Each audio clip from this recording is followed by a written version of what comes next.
और इसके सभी पार्ट आपके एग्जाम के लिए काफ़ी ज़्यादा इंपॉर्टेंट रहेंगे। तो चलिए शुरू करते हैं फर्स्ट क्वेश्चन से। फर्स्ट क्वेश्चन है हमारा, पृथ्वी की भूपरिटि जिसे कि हम क्रस्ट भी बोलते हैं का आधा भाग किस खनिज से बना होता है? सही आंसर है ऑप्शन बी फेल्ड्स्पर। पृथ्वी की जो भूपरिटि होती है जिसे कि हम क्रस्ट भी बोलते हैं उसका आधा भाग जो होता है वो फेल्ड्स्पर से बना होता है। फ्रेंड्स अगर हम बात करें प्रतिशत में, फ्रेंड्स ये 41% से लेके 50% तक इसका कंपोजिशन होता है। ठीक है, मोस्ट इंपॉर्टेंट क्वेश्चन है आपके एग्जाम के लिए। फ्रेंड्स अगर हम बात करें पृथ्वी की, हमारा जो पृथ्वी होता है फ्रेंड्स उसकी जो मेनली 3 परतें होती हैं, या आप बोल सकते हो मेनली जो होता है ये 3 लेयर्स का होता है।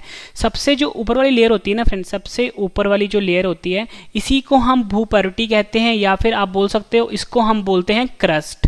क्या बोलते हैं? क्रस्ट परत बोलते हैं या भूपरिटि परत बोलते हैं। इसके नीचे जो फ्रेंड्स परत आता है ना, इसकी कुछ इस तरह से मैं डायग्राम बना रहा हूँ। ठीक है, जो अंदर वाली परत होती है इसको हम बोलते हैं कोर। ठीक है, और फ्रेंड उसके ऊपर वाला जो हिस्सा होता है, ठीक है, ऊपर वाला जो हिस्सा जो होता है यहाँ ये वाला, इसको हम बोलते हैं मेंटल। ठीक है, मतलब ये 3 लेयर होते हैं हमारे पृथ्वी के। और मैंने आपको बताया कि जो हमारा क्रस्ट होता है यानी भूपरिटि होता है इसका आधा भाग जो होता है ये फेल्ड्स्पर खनिज से मिलकर बना होता है। काफ़ी बार एग्जाम में पूछा गया क्वेश्चन है। नेक्स्ट क्वेश्चन कर लेते हैं, कौन सा तत्व पृथ्वी की प्रवृत्ति के द्रव्यमान का 46.6% है? सही आंसर इसका ऑप्शन सी ऑक्सीजन। ऑक्सीजन तत्व जो है ये पृथ्वी की प्रवृत्ति यानी क्रस्ट के द्रव्यमान का 46.6% होता है। फ्रेंड्स ये दोनों क्वेश्चन जो मैंने आपको करवाए हैं, दोनों क्वेश्चन आपके एग्जाम के लिए काफ़ी ज़्यादा इंपॉर्टेंट रहेंगे। फ्रेंड्स यहाँ पे ना बात हुई है ऑक्सीजन की। ऑक्सीजन जो होता है फ्रेंड्स इसका सिंबल होता है O, और इसका अगर हम परमाणु क्रमांक की बात करें फ्रेंड्स वो होता है 8। ये भी आपने याद रखना है। और ये पृथ्वी की प्रवृत्ति के द्रव्यमान का 46.6% होता है। नेक्स्ट क्वेश्चन कर लेते हैं, ज्वालामुखी से निकले पिघले लावा के ठोसीकरण से बनी चट्टान किसका उदाहरण है? सही आंसर इसका ऑप्शन सी बेसाल्ट चट्टान के उदाहरण है। ज्वालामुखी से निकले पिघले लावा के जो ठोसीकरण से बनी चट्टान होती है वो बेसाल्ट चट्टान का उदाहरण होती है। फ्रेंड्स मैं आपको फोटो से समझाता हूँ। फ्रेंड देखो ये है ज्वालामुखी। ठीक है, ये ज्वालामुखी जो है फ्रेंड्स, ठीक है, ज्वालामुखी जब ठंडा होगा उसके बाद जो फ्रेंड जो चट्टान बनेगी ना, ये इसी चट्टान की बात हो रही है यहाँ पे। तुमसे पूछा गया है कि ये कौन सी चट्टान होती है, तो फ्रेंड्स ये बेसाल्ट चट्टान होती है। ये आपने याद रखना है, इंपॉर्टेंट क्वेश्चन है। और फ्रेंड्स आपसे एग्जाम में क्वेश्चन और पूछा जाता है कि कभी भी जब ज्वालामुखी फटने वाला होता है तो हमारे जो वातावरण में कौन सी गैस रिलीज होती है, तो आपका आंसर होगा रेडॉन गैस रिलीज होती है। ठीक है, ये भी आपने याद रखना है। और आपसे एग्जाम में पूछा जाता है फ्रेंड्स ये जो कप वाला आकार होता है ज्वालामुखी का, इसे क्या बोलते हैं? तो फ्रेंड इसको हम बोलते हैं क्रेटर। ठीक है, ये आपने याद रखना है। जो कप वाला आकार होता है यानी कप वाला मुख होता है ज्वालामुखी का, उसको हम क्रेटर बोलते हैं। ये आपने याद रखना है, इंपॉर्टेंट क्वेश्चन है। नेक्स्ट क्वेश्चन कर लेते हैं, द्वाब क्या होता है? सही आंसर है ऑप्शन सी 2 नदियों के बीच की भूमि। 2 नदियों के बीच की जो उपजाऊ भूमि होती है फ्रेंड्स उसको हम द्वाब कहते हैं। ये क्वेश्चन भी फ्रेंड्स एग्जाम में कई बार पूछा गया है। नेक्स्ट क्वेश्चन कर लेते हैं, वायुमंडल की सबसे निचली परत को डैश कहते हैं? सही आंसर है ऑप्शन ए ट्रोपोस्फेयर कहते हैं। ट्रोपोस्फेयर को हिंदी में हम बोलते हैं क्षोभ मंडल। क्या बोलते हैं? क्षोभ मंडल बोलते हैं। और ये वायुमंडल की सबसे निचली परत होती है। फ्रेंड्स ये चीज़ मैं आपको फोटो से समझाता हूँ, आपको और अच्छे से समझ में आएगा। फ्रेंड देखो ये हमारा पृथ्वी है। ठीक है, ये हमारा पृथ्वी है। ठीक है, सबसे ऊपर वाली जो परत होती है फ्रेंड इसी को हम कहते हैं ट्रोपोस्फेयर। और हमसे क्वेश्चन में यही पूछा गया था कि सबसे निचली परत कौन सी होती है, तो मैंने आपको बताया ट्रोपोस्फेयर होती है। ठीक है, ट्रोपोस्फेयर की जब ऊपर जाओगे फ्रेंड्स वो आ जाता है फिर स्ट्रेटोस्फेयर। स्ट्रेटोस्फेयर को हिंदी में हम बोलते हैं फ्रेंड्स समताप मंडल। ठीक है, समताप मंडल के ऊपर आ जाता है मेसोस्फेयर। मेसोस्फेयर के ऊपर आता है थर्मोस्फेयर, फिर आ जाता है एक्सोस्फेयर। ठीक है फ्रेंड्स, ये 5 परतें हैं हमारी वायुमंडल की। सबसे नीचे वाला कौन सा होता है? ट्रोपोस्फेयर यानी कि क्षोभ मंडल। ठीक है फ्रेंड्स, ये हमारा क्वेश्चन था और एग्जाम में पूछा गया क्वेश्चन है ये। नेक्स्ट क्वेश्चन कर लेते हैं, पृथ्वी के वायुमंडल की किस परत में ओजोन की परत होती है? सही आंसर है ऑप्शन बी समताप मंडल। पृथ्वी के वायुमंडल में जो ओजोन परत होता है फ्रेंड्स ये समताप मंडल में होता है। और मैंने आपको बताया था फ्रेंड्स ये जो स्ट्रेटोस्फेयर है ना, ये वाला जो लेयर है इसी को हम समताप मंडल बोलते हैं हिंदी में। इंग्लिश में बोलते हैं स्ट्रेटोस्फेयर और हिंदी में बोलते हैं समताप मंडल। और पृथ्वी के वायुमंडल में इसी परत में ओजोन परत पाई जाती है। और आप सभी को पता है फ्रेंड्स ये ओजोन परत होता है ये हमारे लिए बहुत ज़्यादा इंपॉर्टेंट परत है, क्योंकि ये सूर्य से जो अल्ट्रावायलेट रेज आती है यानी पैरामैग्नेटिक किरणें आती है जो कि हमारे शरीर के लिए काफ़ी ज़्यादा खतरनाक होती है, उनसे हमें बचाती है ये ओजोन परत। ठीक है, ये भी आपने याद रखना है। नेक्स्ट क्वेश्चन कर लेते हैं, ब्रह्मांड के अध्ययन को क्या कहा जाता है? सही आंसर है ऑप्शन बी, कॉस्मोलॉजी कहा जाता है। ब्रह्मांड का जो अध्ययन होता है फ्रेंड्स, यानी स्टडी ऑफ यूनिवर्स जो होता है, उसे हम कॉस्मोलॉजी कहते हैं। ये क्वेश्चन भी आपके एग्जाम के लिए काफ़ी इंपॉर्टेंट है। नेक्स्ट क्वेश्चन कर लेते हैं, मोस्ट इंपॉर्टेंट है ये, विश्व के महासागरों में किस महासागर का सर्वाधिक चौड़ा महाद्वीपीय शेल्फ है? सही आंसर है ऑप्शन ए, आर्कटिक महासागर। आर्कटिक महासागर जो है ये विश्व के महासागरों में सबसे चौड़ा इसका जो महाद्वीपीय शेल्फ है। महाद्वीपीय शेल्फ को हम कॉन्टिनेंटल शेल्फ भी बोलते हैं, ठीक है। अब मैं आपको समझाता हूँ फ्रेंड्स महाद्वीपीय शेल्फ क्या होता है, और इसके ऊपर एक इंपॉर्टेंट क्वेश्चन भी है, वो अगले क्वेश्चन में आएगा। देखो फ्रेंड्स, कोई भी जो फ्रेंड्स कोस्टल एरिया होता है, ठीक है, जहाँ से समुद्र शुरू होता है, ठीक है, और जो जमीन वाला हिस्सा समुद्र के अंदर हो जाता है, उसको हम बोलते हैं कॉन्टिनेंटल शेल्फ यानी कि महाद्वीपीय शेल्फ।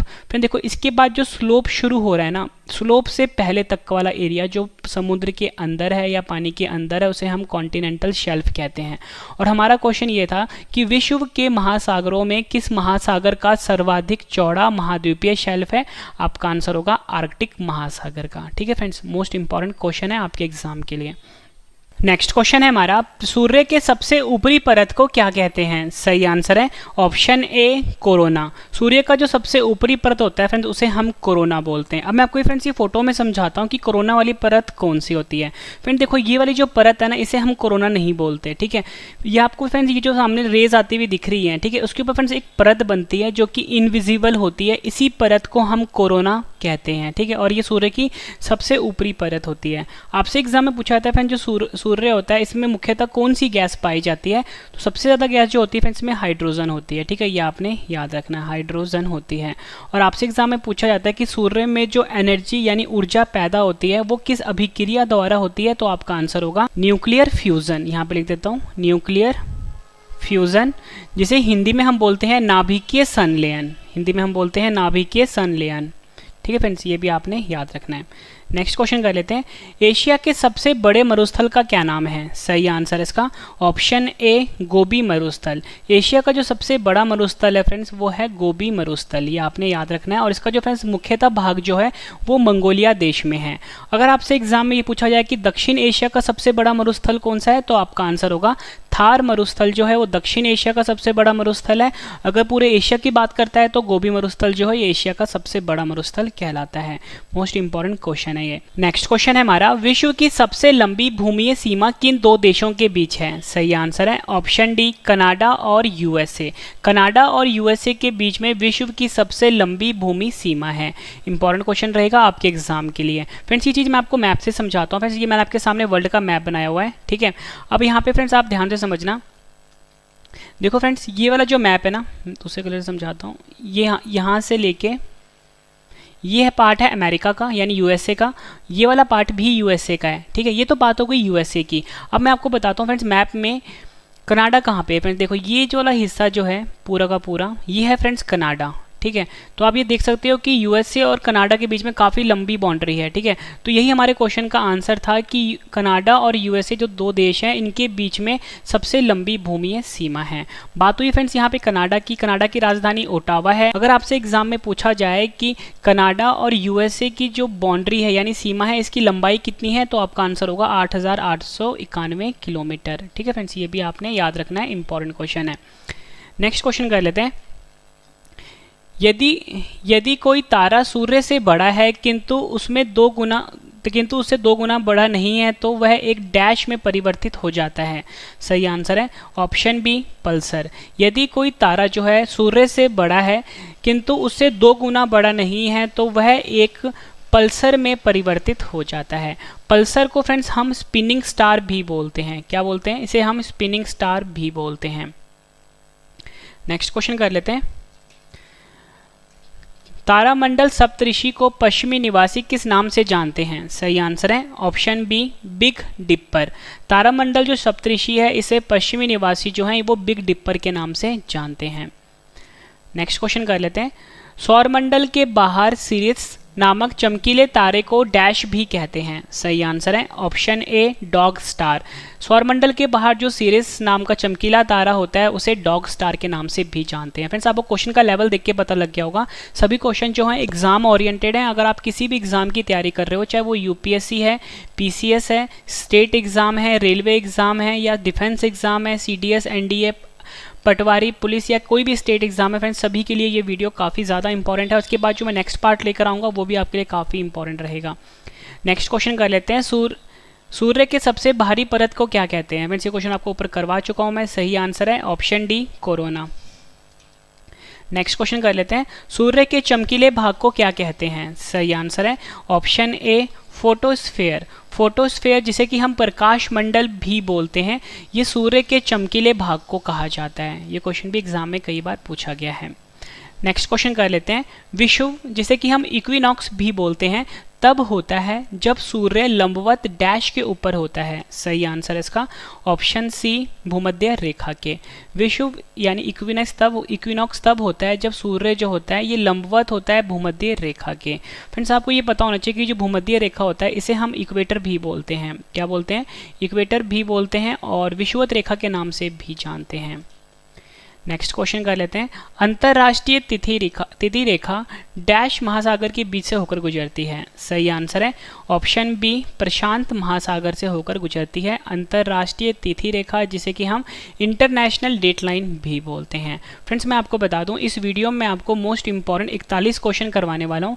जब आपकी 41 क्वेश्चन कंप्लीट हो जाएंगे, सभी क्वेश्चन मैं आपको एक बार फिर से रिवीजन भी करवा दूंगा, ताकि फ्रेंड्स आपको सभी के सभी क्वेश्चन इसी वीडियो में अच्छे से समझ में आ जाएं और याद भी हो जाएं। और लास्ट में मैंने आपके लिए 10 क्वेश्चन का टेस्ट रखा है, टेस्ट आप जरूर अटेम्प्ट करना क्योंकि टेस्ट ही आपको बेस्ट बनाता है। नेक्स्ट क्वेश्चन है हमारा, कौन सी रेखा भारत के लगभग आधे हिस्से से होकर गुजरती है? सही आंसर इसका ऑप्शन ए कर्क रेखा। कर्क रेखा जो होता है ये भारत के लगभग आधे हिस्से से होकर गुजरती है। फ्रेंड्स यहाँ पे ना बात हुई है कर्क रेखा की। कर्क रेखा को हम ट्रॉपिक ऑफ कैंसर भी बोलते हैं। क्या बोलते हैं? Tropic of Cancer. मैं आपको ये चीज़ मैप से समझाता हूँ और आपसे एग्जाम में क्वेश्चन और पूछा जाता है कर्क रेखा का कि इसकी जो अक्षांश नंबर होता है वो कितना होता है। तो फ्रेंड्स 23.5 जो है ये अक्षांश नंबर है कर्क रेखा का। आपसे एग्जाम में पूछा जाता है कि कर्क रेखा भारत के कितने राज्यों से होकर गुजरती है? तो फ्रेंड्स आपका आंसर होगा कर्क रेखा जो है ये भारत के 8 राज्यों से होकर गुजरती है। अब हम मैप से समझते हैं कि ये 8 राज्य कौन से हैं। मैप को मैं जूम करता हूँ, ठीक है फ्रेंड्स, ये भारत का मैप है, ठीक है। और जो कर्क रेखा है ये भारत के बिल्कुल सेंटर से होकर गुजरती है कुछ इस प्रकार से, ठीक है, जैसे मैं ड्रॉ कर रहा हूँ आपके सामने, ठीक है, कुछ इस प्रकार से। सबसे पहले फ्रेंड्स ये निकलती है गुजरात से, ये गुजरात का मैप आ गया, ठीक है। गुजरात के बाद फ्रेंड्स आता है राजस्थान, ये पिंक वाला हिस्सा राजस्थान आ गया। राजस्थान के बाद फ्रेंड्स आ गया फिर मध्य प्रदेश, ठीक है, ये मध्य प्रदेश वाला हिस्सा आ गया। उसके बाद फ्रेंड्स आ गया फिर छत्तीसगढ़, ठीक है, ये छत्तीसगढ़ वाला हिस्सा भी आ गया। उसके बाद फ्रेंड्स फिर झारखंड आता है। झारखंड के बाद फ्रेंड्स फिर आएगा पश्चिम बंगाल। पश्चिम बंगाल के बाद आएगा फिर त्रिपुरा, फिर आएगा मिजोरम। मतलब फ्रेंड्स ये कुल मिला के 8 राज्यों से होकर गुजरती है कर्क रेखा, ये आपने याद रखना और मैंने आपको मैप से भी समझा दिया। नेक्स्ट क्वेश्चन कर लेते हैं, डैश पृथ्वी के सबसे ऊपरी कठोर सतह है? सही आंसर है इसका ऑप्शन बी लिथोस्फेयर। लिथोस्फेयर जो होता है ये पृथ्वी के सबसे ऊपरी कठोर सतह को हम कहते हैं। नेक्स्ट